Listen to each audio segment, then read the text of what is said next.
Во изминатите 15 месеци граѓаните на своја кожа ја почувствуваа неспособноста на оваа власт. Стандардот паѓа, секојдневно се случуваат скандали.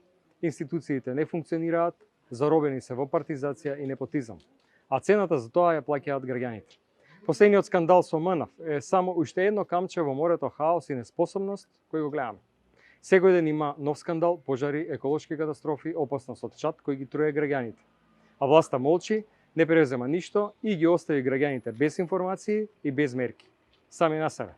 Тоа е секојдневието на македонските граѓани. Институции кои не реагираат на лаги и манипулации што се покриваат со гол пиар, додека реалните проблеми остануваат нерешени. Сите изборни ветувања на ВМРО-ДПМН се покажаа како една голема лага. Така е сликата и на локално ниво. Нема никаква разлика. Потребни се промени и локалните избори се шанса да се испрати пораката дека граѓаните сакаат подобро, сакаат подобра газибава.